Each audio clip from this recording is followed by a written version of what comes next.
Thom Hartmann here on the best of the rest of science and green news. You need to know this. 1 year, 12 months, 365 days. Doesn't matter how you say it, California's water supply will be gone before we know it, and Governor Jerry Brown is asking for help. Scientists at NASA are warning that California only has 1 year of water left, and they say it's time for a more forward-looking process to figure out how to deal with the crisis. Governor Jerry Brown is now calling for a $1 billion emergency relief plan, but in this fourth year of California's drought, some say that the state isn't doing enough to protect their dwindling water supply. According to one of NASA's senior water cycle scientists, California should implement immediate and mandatory water rationing, pass new laws to protect groundwater, and create a task force to identify long-term solutions. He said California has no contingency plan for a persistent drought like this one, let alone a 20-plus year mega drought, except apparently staying in emergency mode and praying for rain. Essentially, that state is up a metaphorical creek, and this scientist said, quote, "In short, we have no paddle to navigate this crisis," end quote. In order to survive in the changing climate, California needs to learn how to adapt, and they need to do so fast, and $1 billion will not go far when it comes to solving this problem. Changing policy and rebuilding infrastructure to adjust to drier conditions could take decades, but the state doesn't have that long to decide to act.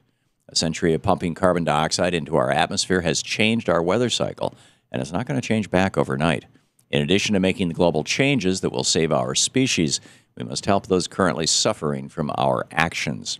California needs help dealing with this drought, so it's time to come together as a nation to find a solution, and it's time to get serious about preventing the next massive drought.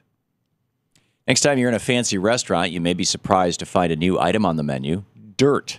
That's right. According to a new article over at Alternet, America's newest food trend is dirt. Chefs are actually incorporating specialty soils into meals, sauces, and dressings to accentuate foods with the flavors of the soil that they were grown in. One Brooklyn, New York chef, Ilan Hall, explained, quote, "Vegetables, grapes, wine, they all have different flavor components based on the soil they're grown in," end quote. So chefs are sanitizing the soil with pressure cookers and then using it as natural seasoning.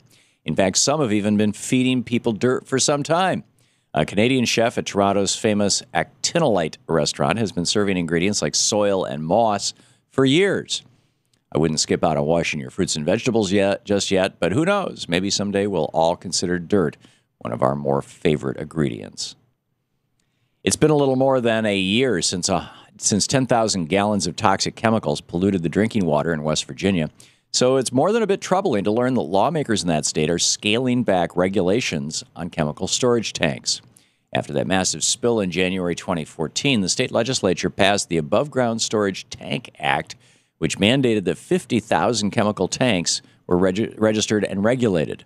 Last week, the West Virginia State Senate rolled back those regulations and decided that 38,000 of those above-ground chemical tanks, they really don't need to be regulated.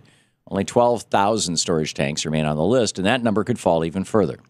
Even in the very state that saw hundreds of thousands of people lose access to safe drinking water, state lawmakers are willing to risk it all again just to help out their buddies at chemical processing corporations. Angie Rosser of the West Virginia Rivers Coalition said, quote, "People are very disappointed and discouraged. They feel like politicians have turned their backs on the public and have cowed to the industry's interest," end quote. And the fact of the matter is that the politicians have. West Virginia voters need to remember that in the next election. According to the United Nations, the age of burn what you like when you like is over. Last week, that international body announced that they support the growing fossil fuel divestment movement, and they're lending their moral authority to the groups working to fight global warming.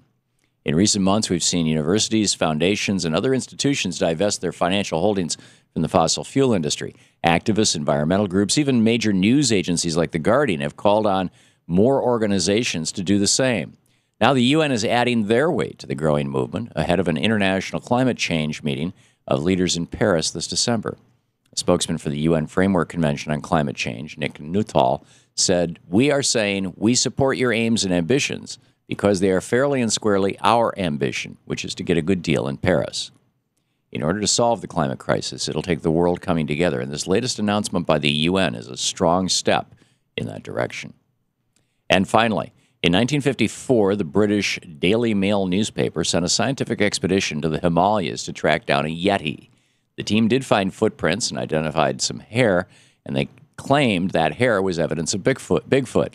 However, a team from the International Cryptozoology Museum in Portland said that the hair was really evidence of an unknown bear species in that region. Well, now scientists from the Smithsonian National Museum of Natural History say that both the Daily Mail and the Portland Museum had it all wrong. After reanalyzing the DNA of the hair sample, the Smithsonian experts say that it came from a Himalayan black bear. Now that species is endangered, so it's still exciting to learn that the Daily Mail team encountered that animal back in the 1950s, but it's certainly not as exciting as finding the elusive Bigfoot. For now, it looks like the mystery of the Yeti of the Himalayas remains unanswered, but we can all keep hoping that someday someone will find evidence of Bigfoot that we have searched for all these decades. And that's the way it is for the week of March 23rd, 2015. I'm Thom Hartmann on Science and Green News.